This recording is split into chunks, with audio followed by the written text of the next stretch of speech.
Hello everyone, welcome to my YouTube channel let's study साथ साथ। जैसा कि आपको पता है, इस चैनल पर अभी मोस्ट इंपॉर्टेंट एमसीक्यूज की सीरीज चल रही है। ये जो एमसीक्यूज हैं वो इंग्लिश लिटरेचर से रिलेटेड हैं और upcoming exam UP TGT PGT को ध्यान में रखते हुए ये क्वेश्चंस हैं। इसमें प्रीवियस ईयर क्वेश्चंस भी इंक्लूडेड हैं, प्लस जो मोस्ट इंपॉर्टेंट क्वेश्चंस बन सकते हैं वो भी लिए गए हैं। ठीक है, अब हर एक पार्ट में हम 30 क्वेश्चंस को सॉल्व करते हैं और ये आज पार्ट नंबर 7 है जिसको हम सॉल्व करेंगे। चलिए, first question. I hope previous videos को आपने देख ही लिया होगा, और अभी प्रीवियस वीडियोस नहीं देखी हैं तो चैनल पर पूरी प्लेलिस्ट अवेलेबल है, आप जाकर उन्हें भी सॉल्व कर सकते हैं। ठीक है, शुरुआत कर लेते हैं। What are the best words to describe the garden of Eden, the weather, the nature in general, before the fall of Adam and Eve? तो ये पैराडाइज लॉस्ट से क्वेश्चन है। ऑप्शंस हैं ordered and rational, chaotic, wild and unmanageable, या फिर comfortable. यहां पर कहा गया है कि जब एडम और ईव के फॉल से पहले जो ईडन गार्डन था उसको डिस्क्राइब करना है कि उसकी स्थिति किस तरीके की थी, वहां का वेदर, वहां का नेचर सामान्यतः किस तरीके का था। ऑर्डर्ड और रैशनल, chaotic था, वाइल्ड एंड अनमैनेजेबल था, कंफर्टेबल था। Yes, what should be the right answer? तो एडम और ईव के फॉल से पहले कैसा था? ऑर्डर्ड और रैशनल। ठीक है, option number A is the correct answer. Moving to the next question. Next is in which year Chaucer was imprisoned by the French. तो यहाँ पे कुछ क्वेश्चंस हिस्ट्री से भी हैं, चौसर की एज से भी रिलेटेड कुछ क्वेश्चंस हैं। तो इसमें पूछा गया है in which year Chaucer was imprisoned. French के द्वारा या फ्रांस के द्वारा चौसर को जेल में डाल दिया गया था। कौन से ईयर में? 1360, 1357, 1378, 1379? Yes, right answer is 1360. Option number A is the correct answer. Moving to the next question. Next is Chaucer was fined in 1367 or 1366 for? किस चीज के लिए उन पर फाइन लगता है? Beating a friar in a London street, for writing poetry against the church, for crossing the border of Great Britain, none of these. Yes, क्या हो सकता है right answer? Right answer is beating a friar in London street. Option number A is the correct answer. Next is Chaucer was made in charge of many palaces. Which of these was not in his charge? चौसर को in charge बनाया जाता है बहुत सारे palaces का, तो इसमें से बताना है कि किसके वो इंचार्ज नहीं बने थे। Westminster Palace, tower of London, Saint George chapels at Windsor, Buckingham Palace. Yes, कहाँ के वो इंचार्ज नहीं होते हैं? तो Buckingham Palace. Option number D is the correct answer. Next is when Michael tells Adam and what will become of mankind after the fall, he actually narrating stories taken directly from? Yes, ये भी paradise Lost से question पूछा गया है कि वो मतलब कहाँ से वो स्टोरी नरेट करता है, डायरेक्टली कहाँ से होती है? द न्यू टेस्टामेंट से, होमर्स एपिक पोम से, द हिब्रू बाइबल से, या फिर कोरियन से? What should be the right answer? Yes, वो स्टोरीज होती हैं biblical stories, the Hebrew Bible से ली गई। Option number C is the correct answer. Next is the archangel Michael might best be described as. जो archangel Michael होता है उसको हम कैसे डिस्क्राइब कर सकते हैं? जेलस एंड एनवियस होता है वो, बॉम्बास्टिक होता है, फिर्म एंड मिलिटेंट, या फिर काइंड एंड केयरिंग? यस, तो उसकी विशेषता रहती है कि वो फिर्म एंड मिलिटेंट रहता है। Option number C is the correct answer. Next is After they have both eaten fruit from the tree of knowledge, the first thing Adam and Eve do is?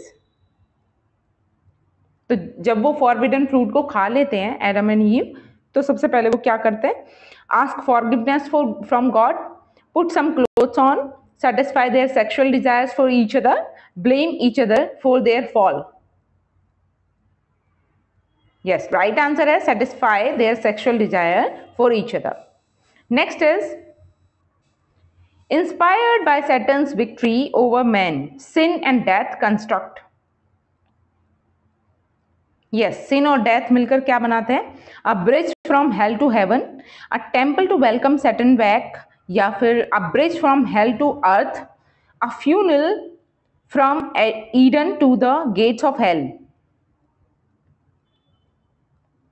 Yes, क्या हो सकता है right answer? Inspired by Satan's victory over men, sin and death construct a bridge from hell to earth. Option number C is the correct answer. Next is when God see that Adam and Eve have disobeyed him, who does he send to judge them? Yes, जब God को ये पता चलता है या God ये देखते हैं कि एडम एंड ईव ने उन्हें डिसोबे किया था, हु डज ही सेंड, किसको वो भेजते हैं? टू जज them, the son, the Holy Ghost, Michael, Raphael. Yes, वो अपने सन को, जीसस को भेजते हैं. Option number A is the correct answer. Next is the main reason for Adam's fall might best be described as. तो Adam के fall का main reason क्या हो सकता है? Lust, love for Eve, pride या मनी? यस, करेक्ट आंसर होगा love for Eve. Option number B is the correct answer. Next is क्योंकि सबसे पहले फॉरबिडन फ्रूट को कौन खाता है? तो ईव खाती है सबसे पहले. Adam, Satan, Eve herself are all dazzled by Eve's wit, beauty, intelligence, hard work and spirituality. Yes, Adam, Satan और ईव, मतलब ईव खुद भी और सैटन और एडम ये सभी डेजल थे. किस चीज से? ईव के किस चीज से? ईव की विट से, ब्यूटी से, इंटेलिजेंस से या फिर हार्ड वर्क एंड स्पिरिचुअलिटी से? यस, राइट आंसर है beauty. Option number B is the correct answer.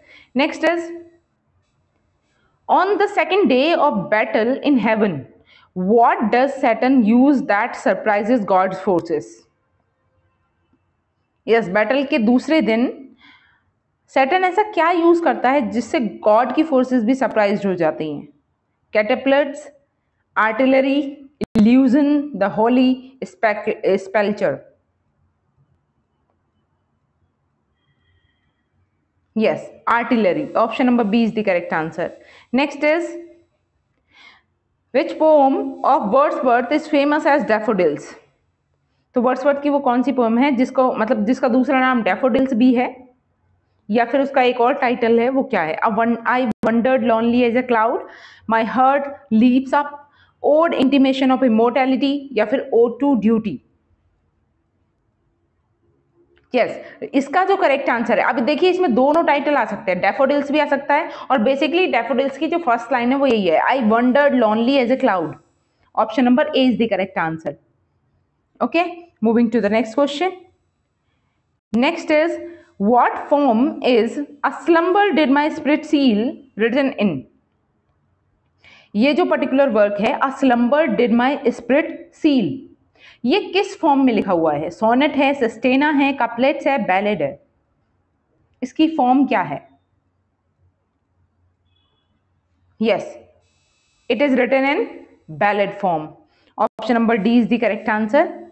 Next is how many stanzas are in a slumber did my spirit seal? इस particular work में a slumber did my spirit seal, इसमें कितने stanzas हैं? 6, 2, 8, 10. जैसा कि आपने जाना कि ये एक बैलेड फॉर्म में लिखा हुआ वर्क है और इसमें स्टेंजास कितने हैं? Yes, 2. Option number B is the correct answer. Next is what does the girl in VR7 like to do near her dead siblings?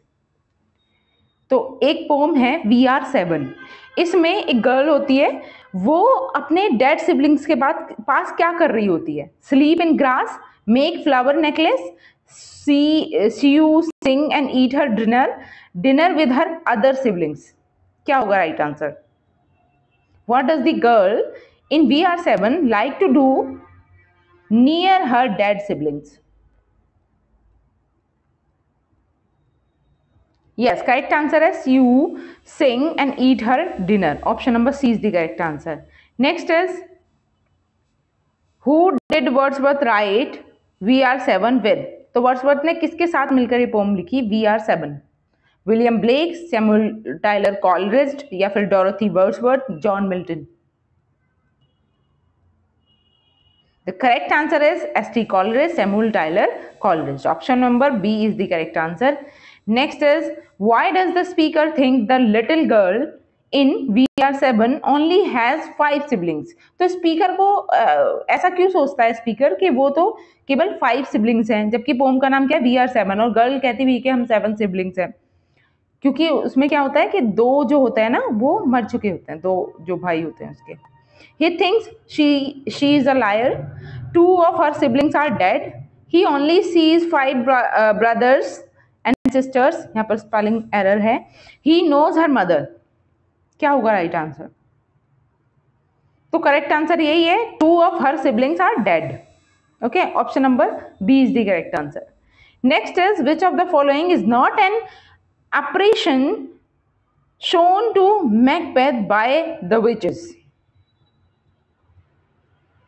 An armed head, a bloody dagger floating in mid-air, a bloody child, a child crowned with a tree in his hand. इनमें से कौन सा scene witches के द्वारा Macbeth को नहीं दिखाया जाता है? यस, क्या होगा राइट आंसर? मैकबेथ क्या नहीं देखता है? A bloody dagger floating in mid air. ठीक है, option number B is the correct answer. Next is, What form in London 1802 written in? ये भी एक बहुत ही फेमस पोम है जो वर्ड्सवर्थ ने लिखी है, और इसको हम इलेजी की फॉर्म में भी कह सकते हैं कि ये एक इलेजी है। ठीक है, लंदन 1802 जो मिल्टन की डेथ पर वर्ड्सवर्थ ने लिखी थी, तो किस फॉर्म में लिखी गई है ये? यस, इसकी फॉर्म है सोनेट, ये सोनेट की फॉर्म में लिखी हुई है। Option number A is the correct answer.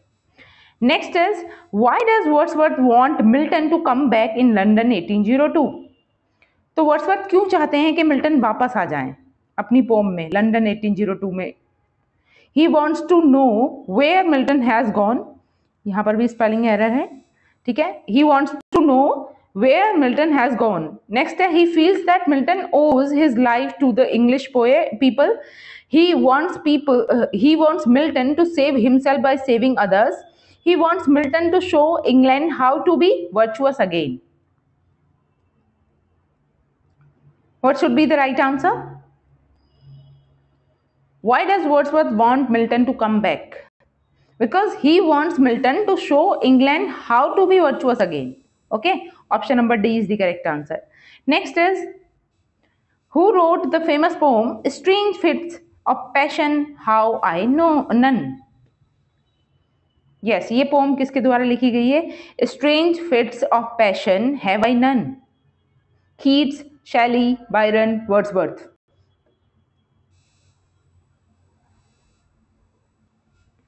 Wait a minute.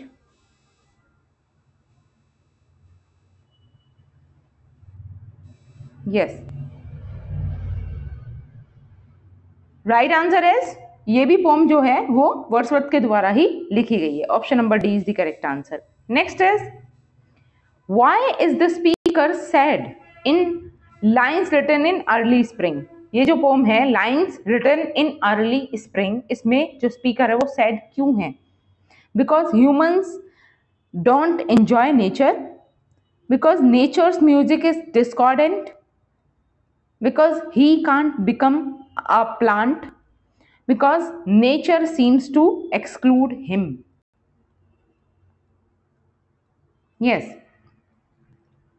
correct answer is, speaker जो sad है वो क्यों है? Because humans don't enjoy nature. Option number A is the correct answer. Next is, who wrote Tales from Shakespeare?